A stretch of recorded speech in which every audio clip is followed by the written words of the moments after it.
भगवान कृष्ण ने कहा, प्रेतपति यमराज की आज्ञा से सेनापति धनेश्वर को नरकों के पास ले गए और उसे दिखाते हुए कहने लगे, हे धनेश्वर, इन भयंकर नरकों को देखो जिनमें किन पापियों को यम के दूत सदा ही दुख देते रहते हैं। यह देखो, यह तप्त वाचुक नामक नरक है जिसमें देह जलने के कारण पापी विलाप कर रहे हैं।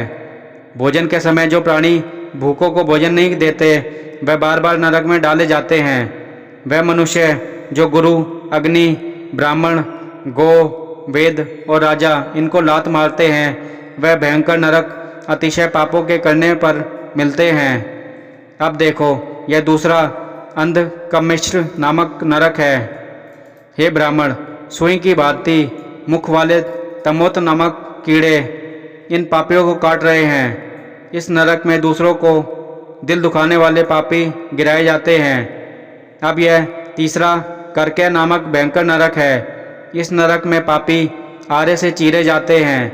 यह नरक भी अस्मित वर्ण आदि भेदों से 6 प्रकार का है। इसमें स्त्री तथा पुत्रों में वियोग करने वाले प्राणियों को कढ़ाई में पकाया जाता है। 2 प्रियजनों का विच्छोह करने वाले मनुष्य भी असीम मंत्र सभी तलवार की धार से काटे जाते हैं और कुछ भेड़ियों के डर से भाग जाते हैं। अब तुम यह चौथा नरक देखो, इसका नाम अर्गल है। इसमें पापी लोग तरह तरह से चिल्लाते हुए इधर उधर भाग रहे हैं। यह नरक भी वध आदि भेदों से 6 प्रकार के हैं। यह देखो, यह कुटशाल्य की नामक 5वां नरक है जिसमें कि अंगारों की भांति कष्ट देने वाले बड़े बड़े कांटे लग रहे हैं। यह भी यातना आदि के भेदों से 6 प्रकार का है। पर स्त्री गमन करने वाले प्राणी इस नरक में पकाए जाते हैं। देखो, यह उल्लवण नामक 6ठा नरक है जिसमें कि सिर नीचे करके पापियों को पकाया जाता है। जो लोग भक्षा भक्ष्य का विचार नहीं करते, दूसरों की निंदा और चुगली करते हैं, उनको इस नरक में डाला जाता है। देख लो कि ये लोग किस तरह से चिल्ला रहे हैं। दुर्गंध भेद से यह नरक भी 6 प्रकार का है। यह देखो, 7वां कुंभीपाक नाम का नरक है। यह बहुत ही भयंकर है। हे ब्राह्मण, यह भी 6 प्रकार का है। इसमें महापातकी लोगों को पकाया जाता है। इस नरक में हजारों वर्ष तक यातना भोगनी पड़ती है। यही रौरव नरक है। इच्छा रहित जो पाप किए जाते हैं वह सूखे और इच्छापूर्वक जो पाप किए जाते हैं वह पाप आर्ध कहलाते हैं। इस प्रकार शुष्क या आर्ध भेदों से यह पाप 2 प्रकार के होते हैं। इनके अतिरिक्त और भी पृथक पृथक 84 प्रकार के पाप हैं।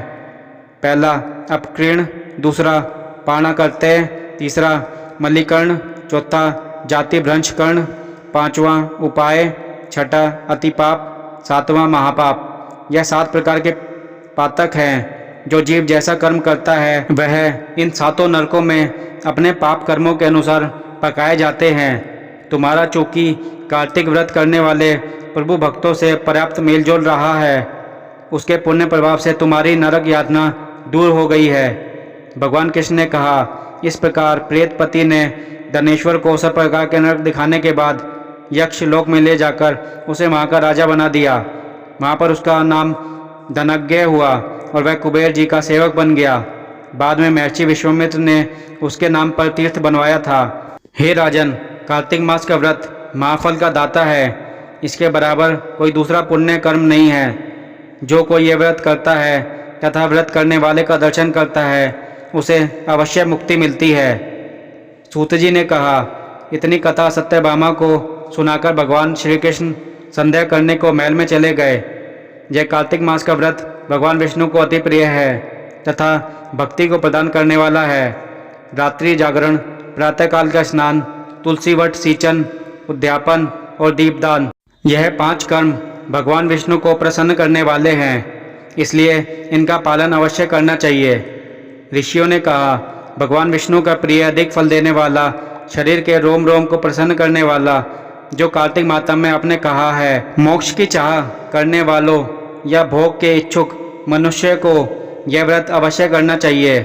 किंतु हम एक बात आपसे पूछना चाहते हैं, वह यह है कि यदि कार्तिक मास का व्रत करने वाला किसी संकट में फंस जाए या वह जंगल में हो अथवा वह किसी रोग से ग्रस्त हो जाए तो फिर वह कार्तिक व्रत को किस प्रकार करे, क्योंकि यह विष्णु जी का अतिशय प्रिय तथा मुक्ति भक्ति प्रदान करने वाला व्रत किसी तरह भी छोड़ना नहीं चाहिए।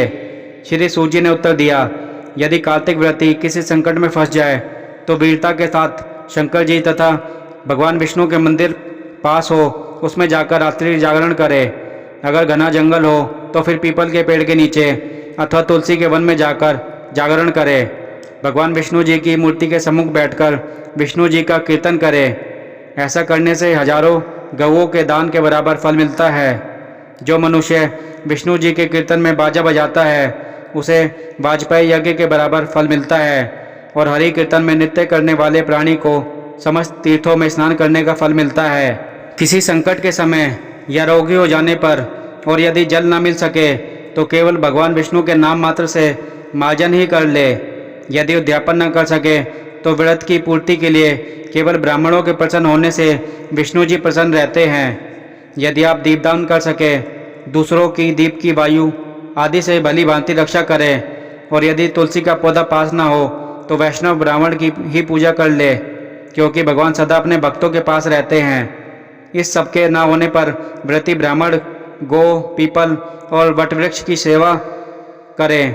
शौनकादि ऋषियों ने कहा, आपने गौ तथा ब्राह्मणों के सदृश पीपल और वट वृक्षों को बतलाया है, और सभी वृक्षों में पीपल का वृक्ष और वट वृक्ष श्रेष्ठ क्यों कहे गए हैं।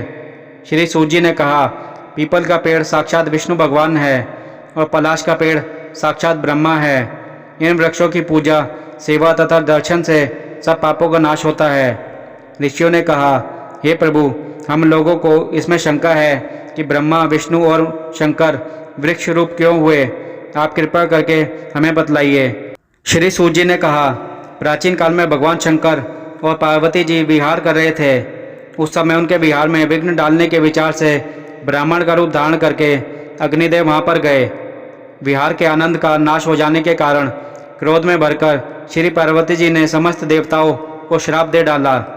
पार्वती जी ने कहा, हे देवताओं, विषय सुख को कीट पतंगे भी जानते हैं, उसमें आप लोगों ने देवता होकर विघ्न डाला है, इसलिए आप सब लोग वृक्ष हो जाओ। सूत जी ने कहा, इस प्रकार क्रोधित पार्वती जी के श्राप से सब देवता वृक्ष हो गए। इसी कारण भगवान विष्णु तथा शंकर जी दोनों पीपल और वट हो गए। इसी कारण भगवान विष्णु का शनिदेव के साथ योग होने के कारण केवल शनिवार को ही पीपल का स्पर्श करना चाहिए और किसी दिन नहीं। कार्तिक माता में सुनने के लिए धन्यवाद।